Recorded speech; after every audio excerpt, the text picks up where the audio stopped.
Monsters Inc. Mike's Laughing Matter. Beep, beep, beep. Mike Wazowski's eye popped open. He stretched his arms and grinned. It was time for work. He turned off his alarm clock and hopped out of bed. He didn't want to be late for his job at Monsters Inc. Mike took his work very seriously. When Mike arrived at work, he headed straight to the locker room. His job was to go into the human world and make kids laugh. He collected the laughs and brought them back to Monsters Inc. Then the company changed the laughs into energy to create power for the city of Monstropolis. Mike wasn't just an employee, he was the top laugh collector. He was always coming up with new jokes. As Mike walked down the hall to the laugh floor, a furry orange monster named George waved. "Hi Mike, got any plans for the weekend?" Mike just nodded and kept walking.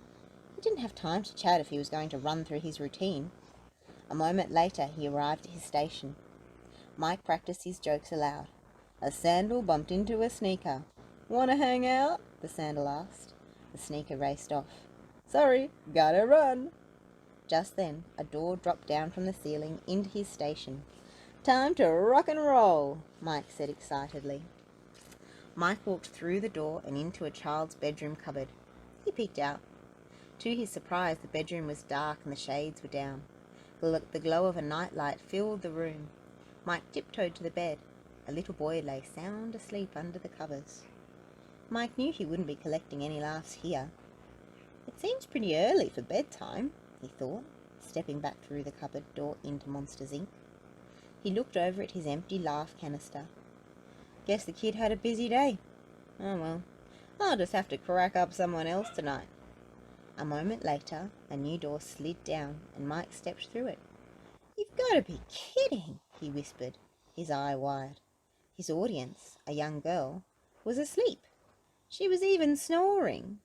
"I'm not going to give up," Mike declared. After all, he was the funniest monster at Monsters Inc. Mike took a deep breath, returned to the laugh floor, and tried another door. Then another. No luck. All the children he visited were asleep.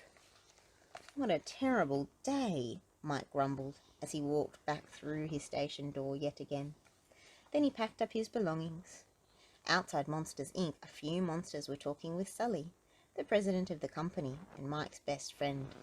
Mike went over and told his friends what had happened. "Doesn't anyone stay up past dinner?" he asked. George shrugged his furry orange shoulders. "I didn't have any problems." "I collected nearly a dozen canisters," said Charlie, a skinny green monster. "One of my best days ever." Sully patted Mike's arm. "Probably just a coincidence, pal. I'm sure tomorrow will be better. Why don't you come and have dinner with us?" Mike shook his head. He needed to go home and write some more jokes. He was determined to have the most laughs that week. When Mike got home, his phone was ringing. It was his girlfriend, Celia. "How was work?" she said. "Terrible," Mike said. "I didn't even fill up one canister." "Don't worry," Celia told him. "You're the funniest monster I know. The laughs will come. So you don't want to go to a movie on Saturday?" She has snake's hair. She does have snake's hair. 5 snakes for hair. "Can I let you know tomorrow?" Mike asked. "Sure," Celia replied. Mike hung up the phone. He wrote 8 new jokes, reread them several times, and then hurried off to bed. Hi, Billy. The next day, Mike was bursting with excitement. "What did the ghost serve at his birthday party?" "Ice cream," he joked, warming up. But it happened again. Each time Mike stepped through a closet door, he found a sleeping child. What was going on? Mike stomped back to the laugh floor. This was nothing to laugh about. His reputation as the funniest monster at Monsters Inc. was on the line. "What's the matter, Mike?"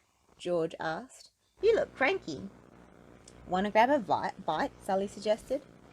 Other monsters had started to look at Mike, wondering what was going on. "Not now," Mike said, pacing back and forth. "This is a disaster." "Maybe you're losing your touch," George said. "Maybe you should get more sleep," Charlie advised. Mike felt his face getting hot. "Listen," Suddenly Mike noticed that Sully was grinning, and so were the other monsters. Even Celia's hair snakes were smiling. "Maybe you shouldn't take your laugh so seriously," Sully suggested with a wink. "What do you know about this?" Mike asked, suspicious. "We got you!" George yelled. He and Charlie high-fived. "Got me?" Mike said, giving everyone a one-eyed stare. "The guys thought it was time to help you lighten up and laugh a bit more, Mike," Sully explained. "When was the last time you went to lunch with one of us? You haven't stopped to chat in weeks. And I heard Celia asked you to the movies on Saturday." "But I mean, work has been..." Mike tried to explain that he took his jokes very seriously. Then he realised his friends were right. He'd been trying so hard to collect laughs that he'd forgotten to have some of his own. He smiled. "Okay, how'd you do it?" he asked. "When you weren't home, I snuck into your house and changed your clock," Charlie told him. "That's why the kids were asleep when you walked into their bedrooms." As Mike looked at all the smiling monster faces around him, he realised how much his friends cared about him. He found himself finally beginning to relax. Then he let out a loud chuckle.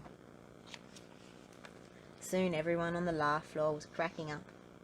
"I have to admit, you guys really have me going," Mike said, wiping a happy tear from his eye. Sully grinned. "This time, the joke was on you." If you'd like to read more with us, we've got plenty more books we'd love to share with you, and hit subscribe below. Thank you.